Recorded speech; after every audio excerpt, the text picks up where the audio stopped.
Señor presidente, buenos días y muchas gracias por estas declaraciones a la Televisión Española. No, encantado. Bienvenido a España, bienvenido a la región de Murcia. Muchísimas gracias, estamos muy felices de estar aquí, visitar esta tierra hermana, España, pero también visitar a nuestros compatriotas que también han sido acogidos, sobre todo en la región de Murcia. ¿Qué mensaje ha querido transmitir precisamente a sus compatriotas? Bueno, que la patria ya es de todos, han sido las grandes víctimas de la larga y triste noche neoliberal, expulsados forzosos de su propia tierra por la falta de trabajo, la injusticia, en el 99 el congelamiento de depósitos, siempre han sido olvidados porque no han tenido representación política por la indolencia de los gobiernos.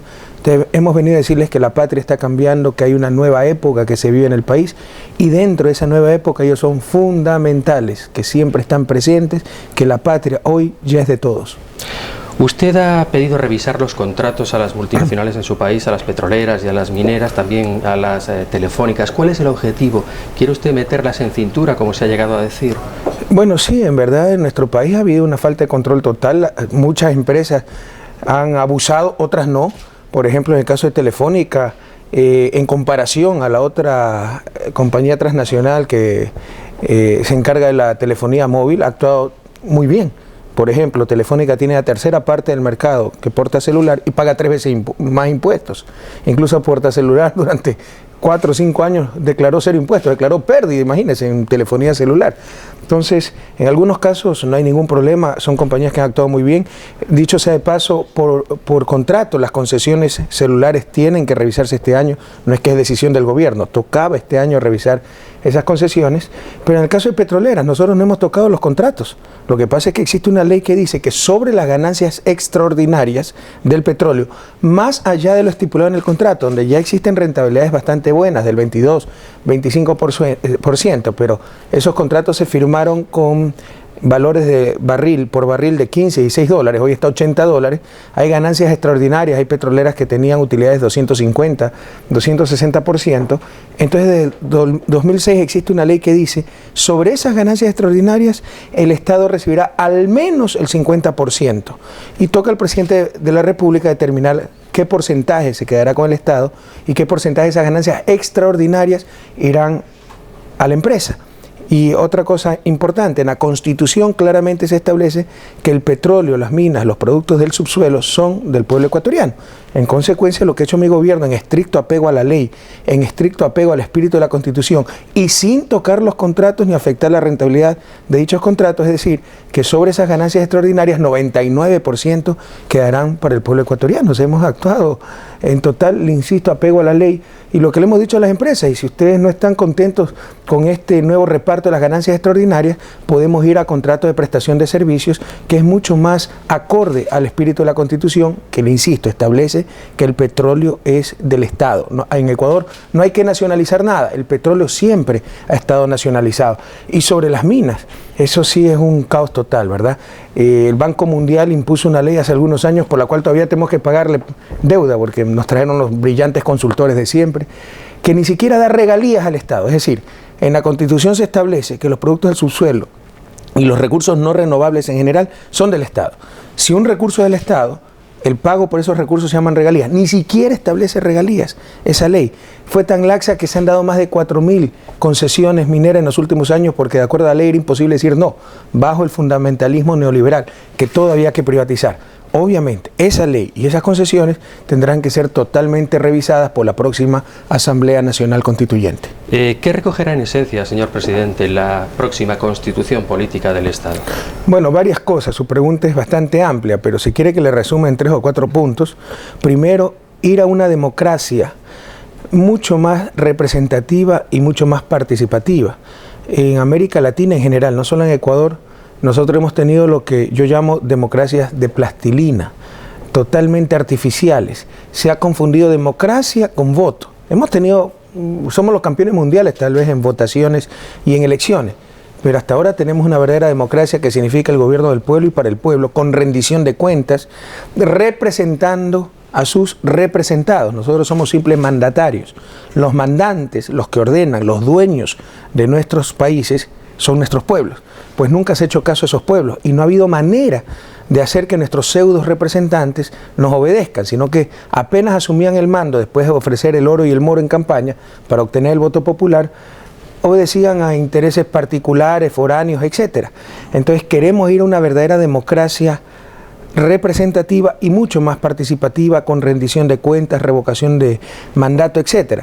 Por eso habrá que rediseñar totalmente la forma de elegir a nuestro Congreso e introducir la revocatoria de los mandatos populares en la próxima Constitución. Por otro lado, hay que despolitizar los tribunales. Créame que todo era un reparto en Ecuador. El Tribunal Electoral, contra el cual yo tuve que luchar en las elecciones presidenciales, estaba conformado por representantes de los partidos a los cuales yo enfrentaba. ¿Se imagina? O sea, eran juez y parte. Eran los participantes del proceso, eran los juzgadores del proceso. Absurdos totales. Y eso por darle solo un ejemplo. Lo mismo las autoridades de control, fiscal, procurador, contralor, vienen del Congreso y tienen un origen totalmente politizado cuando deberían ser, como su nombre lo indica, autoridades de control. En la parte política administrativa, el Ecuador desde que se independizó se estructuró en base a parroquias, cantones, provincias. En su momento sirvió dicha división. Hoy necesitamos un nuevo reordenamiento territorial, necesitamos otra clase de gobiernos intermedios, porque los gobiernos provinciales no están adecuadamente articulados con el gobierno central. Entonces se necesita subdividir al país en grandes regiones y gobiernos regionales. Más o menos lo que ha hecho España, ya con las regiones autonómicas, dar autonomía a esos gobiernos, tal vez sin ir a los niveles que fue España, pero sí dar adecuada autonomía. Ecuador es un país con complejidades, con realidades distintas a las españolas, pero queremos eso, una regionalización del país, gobiernos intermedios regionales y autonomía para dichos gobiernos. Es una parte política administrativa. En la parte económica, es urgente desmontar el modelo neoliberal que trató de imponer la Constitución del 98, la cual permite privatizar hasta el agua. El agua no es una mercancía, el agua es vida para nuestros pueblos ancestrales. O sea, el agua es, en su cosmovisión, es el centro de la vida. Y en la Constitución del 98 se permite y se impulsa la privatización del agua. Es necesario reconstruir la capacidad de planificación del Estado. Se desmontó, se estructuró totalmente el sistema de planificación pública bajo el supuesto más cercano a la religión que a la ciencia, de que todo lo resolvía el mercado. No había necesidad de planificar. Y hoy, en el siglo XXI, no solo hay que planificar local, nacionalmente, sino regionalmente, en coordinación con el resto de países de Sudamérica, para optimizar nuestros recursos. Entonces, esos son algunos de los cambios que tendrá que imponerse, tendrán que incluirse en la nueva Constitución que redactará la próxima Asamblea Nacional Constituyente. ¿Cuál es el modelo que sigue o que va a seguir Ecuador? ¿El modelo cubano, el venezolano, el brasileño o el argentino? En cualquier caso, ¿ustedes entrarían en la alternativa bolivariana que propone Hugo Chávez? Nosotros vamos a seguir el modelo ecuatoriano. Y si quiere que le diga algo muy honestamente, jamás he creído en modelos. Y creo que es uno de los grandes errores que se ha cometido a nivel académico en economía. ¿No? El modelo ni sé cuánto, no hay modelos. Los países que se han desarrollado son los países que consistentemente han tomado las decisiones adecuadas, las políticas correctas en función de sus realidades, en función de sus valores, en función de sus necesidades. No hay modelos. Yo no creo en modelos y creo que ni en ciencia, ni en la ciencia, ni en teoría en ciencias sociales creo que no existen modelos, al menos en teoría económica.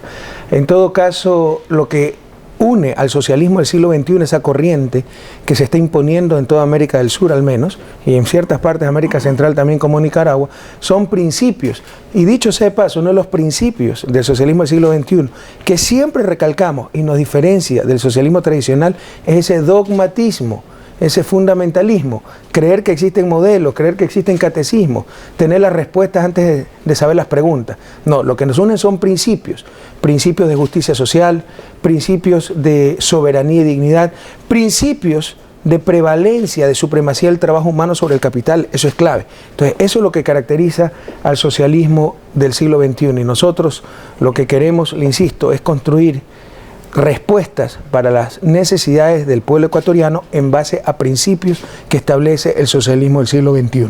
Señor presidente, muchas gracias por estas declaraciones, muy amable.